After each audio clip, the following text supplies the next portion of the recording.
కూటమి ప్రభుత్వం 10 నెలల కూటమి ప్రభుత్వం పనితీరు ఎలా ఉందంటారు? 5 ఏళ్ల వైసీపీ ప్రభుత్వం పనితీరు ఎలా ఉందంటారు? మీ అభిప్రాయం? 5 ఏళ్ళు 151 సీట్లు ఇచ్చి జగన్మోహన్ రెడ్డిని ఎలమంటే రాష్ట్రాన్ని సర్వనాశనం చేసేసి ప్రజల నెత్తి మీద ఎక్కడ లేని ట్యాక్సులు ఎక్కడ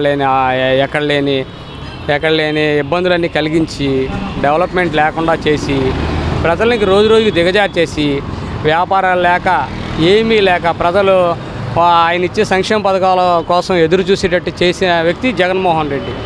ఇప్పుడు ఈ 5 ఏళ్ళు చంద్రబాబు నాయుడు గారు వచ్చారు. చంద్రబాబు నాయుడు గారి ద్వారా ఏంటంటే ఇప్పుడు రాష్ట్రం ఇప్పుడే కదా రాష్ట్రం పాడైపోయిన రాష్ట్రం బాగు చేయాలంటే 1 సంవత్సరం 2 సంవత్సరాలు టైం పడుతుంది. ఆ 2 సంవత్సరాల్లో ఆయన డెవలప్ చేసి చూపించి ముందుకెళ్తారు. దాని ద్వారా సంక్షేమ పథకాలు అన్నీ వస్తాయి. మళ్ళీ వీళ్ళే ఉంటారు.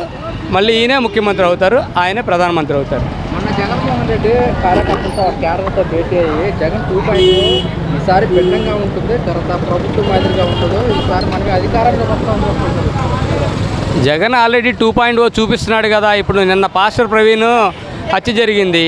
దాన్ని కూడా రాజకీయ కోణం చేసి దాని ద్వారా బురద జల్లి చంద్రబాబు నాయుడు మీద బురద జల్లుదామని చూశాడు. అదే 2.0 అంటే 2.0 అంటే వేరేదేం కాదు. ఇలాంటి మత ఘర్షణలు మామూలుగా కులాల మధ్య, మతాల మధ్య, ప్రాంతాల మధ్య, వర్గాల మధ్య క్రియేట్ చేసి ఘర్షణలు క్రియేట్ చేసి దాని ద్వారా లబ్ధి పొందామని దానికి ఒక పేరు పెట్టుకున్నాడు జగన్మోహన్ రెడ్డి. దాన్నే 2.0 అంటారు. అలాంటివి ఈ ప్రభుత్వంలో చెల్లవు, అమలు కావు. లోకేష్ గారు స్పందించారు. లోకేష్ గారు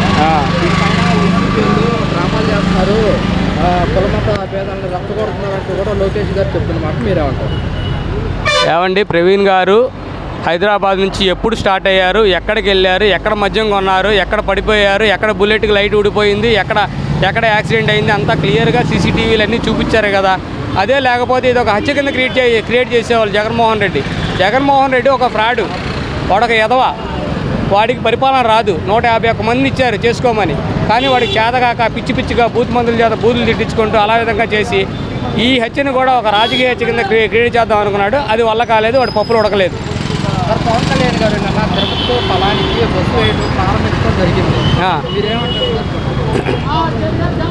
పలాని ప్రజలు పలాని నుంచి తిరుపతికి బస్సు లేదు కాబట్టి బస్సు ఏర్పాటు చేయమన్నారు. వాళ్ళు వెంటనే దాని గురించి అర్జీ పెట్టుకున్నారు. పవన్ కళ్యాణ్ వెంటనే వేసి చూపించారు. వాళ్ళు చాలా ఆనందంగా ఉన్నారు. ఇప్పుడు డైరెక్ట్గా తిరుపతి నుంచి పళని నుండి తిరుపతి బస్సులు ఉన్నాయి, బస్సులు ఏర్పాటు చేశారు. అది చాలా చాలా ఆనందించదగ్గ విషయమే.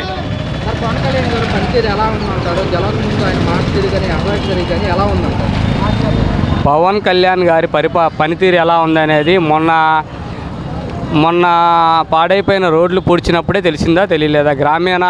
గ్రామీణ ప్రాంతాల అభివృద్ధి ఏ విధంగా జరుగుతుందనేది ఒక గ్రామంకి వెళ్ళి చూస్తే తెలుస్తుంది. ప్రతి గ్రామానికి ఇప్పుడు జగన్మోహన్ రెడ్డి చేసిన బొక్కల్ని పవన్ కళ్యాణ్ గారు వచ్చి మొత్తం పూడ్చారు. ప్రతి రోడ్డు వేశారు. ఎక్కడైతే గుంతలు ఉన్నాయో అవన్నీ ఫిల్ చేశారు. మొన్న 850 కోట్లు ఎన్ని రిలీజ్ అయితే ఆ డబ్బులతో మొత్తం ఎక్కడైతే రోడ్లన్నీ పాడైపోయినాయో ఆ రోడ్లన్నీ వేసి ఇప్పుడు అంతా సక్రమంగా జరుగుతుంది పరిపాలన. ఇంకా రాబోయే రోజుల్లో కూడా ఇంకా సక్రమంగా జరుగుతుంది. చంద్రబాబు నాయుడు గారు అప్పుడప్పుడు ప్రస్తావన వచ్చినప్పుడల్లా పవన్ కళ్యాణ్ గారు కలవబట్టే కూటమి భారీ స్థాయిలో విజయం సాధించిందని చెప్పడం కూడా జరుగుతుంది. మీకు ఎలా అనిపిస్తుంది అంటారు? రాజకీయాల్లో అనేవి రాజకీయాల్లో ఒక పార్టీకి ఇంకో పార్టీ సపోర్ట్ చేయడం వల్ల వీళ్ళు వచ్చారని వాళ్ళు వచ్చారని కాకుండా ఒక పార్టీకి ఒక పార్టీ సపోర్ట్ ఇచ్చుకోవడం ఎంతో మంచిది. ఇప్పుడు పైన ప్రధానమంత్రి గారు మోడీ గారు ఉన్నారంటే చంద్రబాబు నాయుడు సపోర్ట్ ఇవ్వడం. అదే సపోర్ట్ కానీ పక్కకి వెళ్ళిపోతే మాత్రం ఆయన 300 సీట్లు సంపాదించినా ఆయన 10 సీట్లతో పడిపోవచ్చు. కాబట్టి అలా ఎప్పుడు అనుకోకూడదు. ఎవరి అవసరం ఒకరికి ఉంటుంది, ఒకరి అవసరం ఒకరికి ఉంటుంది. నా ద్వారా నువ్వు వచ్చావని కానీ నీ ద్వారా నేను వచ్చాను కూడా అని అనుకోవడం తప్పు. అది కేవలం భ్రమ మాత్రమే వీళ్ళు కల్పిస్తున్నారు. ఇలాగా ఎన్ని క్రియేట్ చేస్తున్న చర్యలు జగన్మోహన్ రెడ్డి వైసీపీ చేస్తున్న చెత్త రాజకీయాలు.